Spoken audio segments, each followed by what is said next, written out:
Hello, welcome to the Sourdough Simpleton. I'm Mark Levy, the Simpleton, and today we're going to start to bake some bread.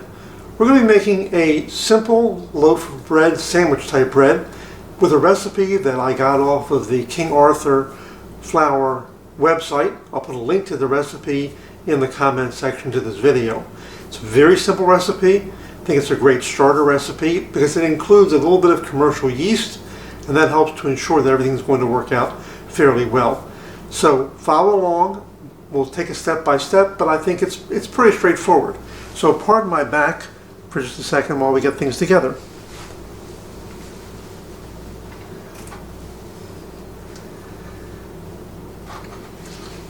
First of all, we need sourdough starter. Now, we fed the starter earlier today to be sure that it's active and alive. And now when we look into the starter itself, we're going to see active bubbles and a nice moist liquid part. We're going to stir this up a bit to make sure it's all stirred up. And for this recipe we need 454 grams, which is a pound of starter. So measure that out on our trusty little scale.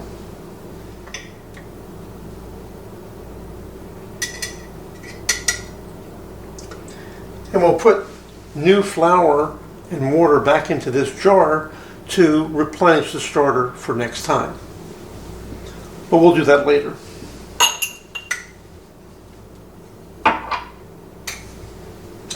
Now, to the mix. We have in the mixer bowl already 300 grams of flour, 290, let's be exact here, grams of flour. This is all-purpose, unbleached wheat flour. To that we're going to add a teaspoon and a half of instant yeast, a teaspoon and a half of salt. Now I don't use iodized salt. I use sea salt, which I grind, or kosher salt, which I grind to do this. There's something about the iodine in the salt that may inhibit the yeast, so it's best to use uniodized salt if you can. And a teaspoon and a half of sugar. We then add our pound of sourdough starter.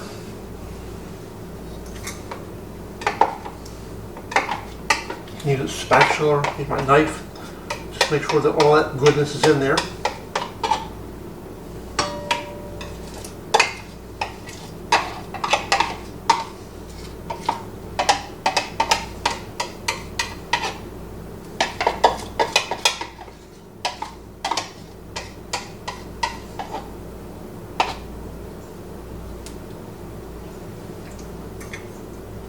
And a half a cup, or the recipe says 113 grams of warm water. I'm just putting into my sourdough to make sure that we get all the little sourdough out of there that we possibly can.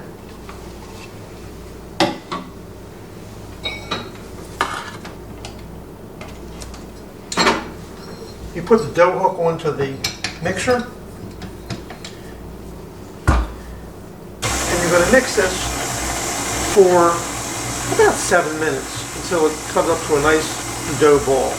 So I'll be back with you after this is mixed and we'll go from there. Okay, it's been about 7 or 8 minutes. The mixture with the dough hook has been going, and we now have the dough nicely ensconced around the dough hook.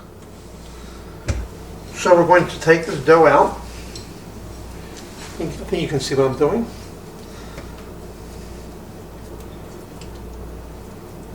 We're going to put it into a lightly oiled bowl to rise for about an hour. Now, if this were a yeast dough, I would probably put it into a warm location, 100 degrees or so, to rise. But 100 degrees will kill the sourdough yeast.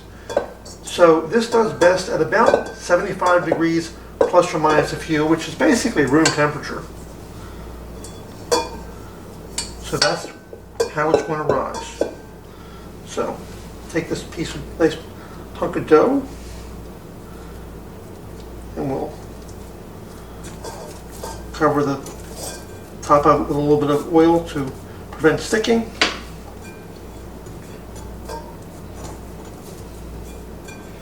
And there we have it.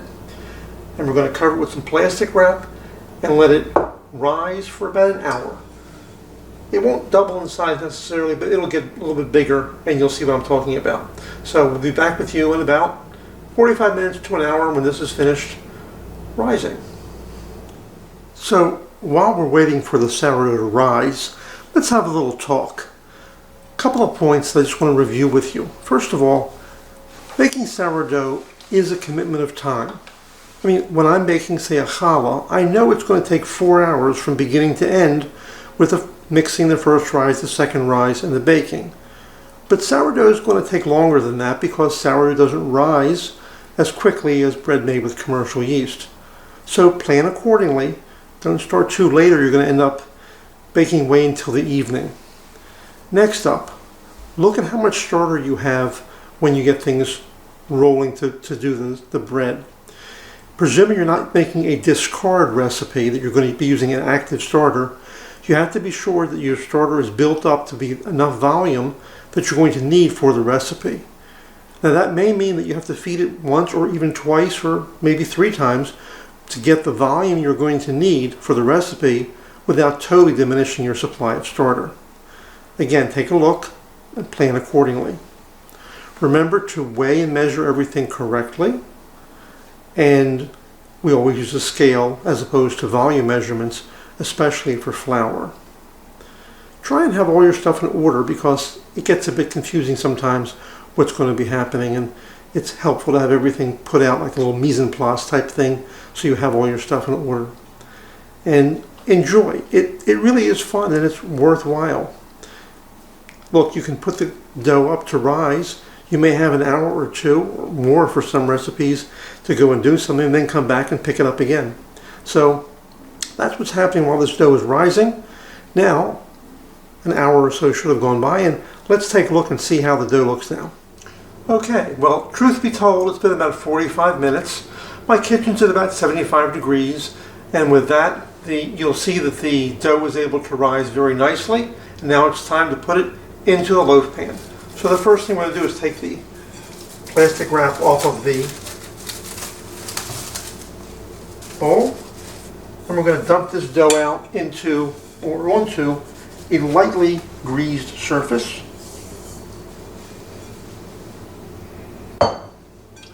And we're just going to manipulate a little bit to get some of the extra air out of it.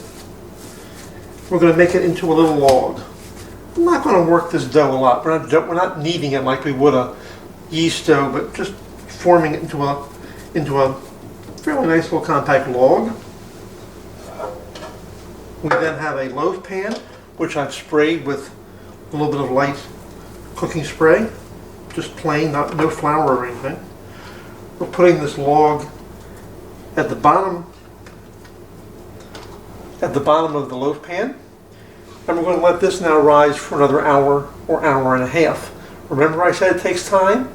Another hour and a half, until the dough is about an inch over the top of the edge of this pan, making a nice little crest up on top. So we'll let that go now. And if I have any other thoughts, I'll let you know. But in the meantime, I'll see you after the dough is risen. Okay, so the bread has been rising now for about 50 minutes. And as you can see, it's gotten about 1 inch or so over the rim of the loaf pan. So I have it lightly covered with saran wrap and a little bit of spray to make sure it doesn't stick to the bread. We'll take that off now.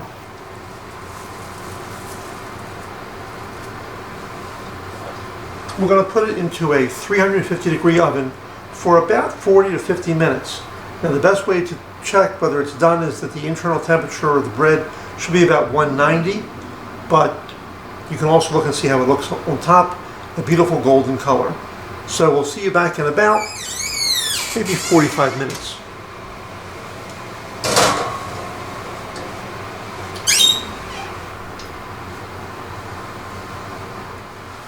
Okay, it's been about 45 minutes since we put this bread in. Time to take this bread out.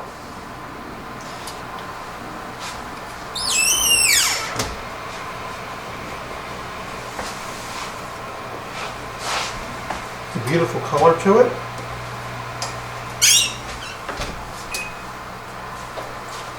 And we're going to leave it in the pan for about a minute and a half, just to set for a second, and then we'll take it out of the pan. And the reason we'll take it out of the pan is that if we don't, the bottom's going to get soggy from the steam that the bread is still releasing. Let it cool, and this is an absolutely fantastic loaf of bread. My grandchildren said it makes the best grilled cheese of any bread they've ever had, so that says a lot right there. So this is the basic recipe for how to make a sourdough bread. Once again, this recipe is from the King Arthur website, and I will put a link to the recipe in the comments section of this video. Looking forward to cooking with you again very soon, and we'll make another bread, or we'll make something else, because there's a huge amount of variety to what you can do with sourdough cookery. And I think you're going to find that once you get started with it, there's no end. You keep finding new things to make. Let's take this out of the pan.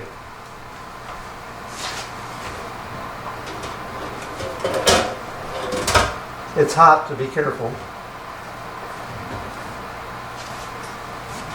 Best sandwich loaf you're ever going to see. I'm Mark Levy for the Sourdough Simpleton. I thank you for watching. Check out the other videos. Talk to your friends. Please do subscribe to this channel. Go to the Facebook page of the group and join the group. And let's hear from you. Post and tell us what you think about all this. For now, we'll see you next time.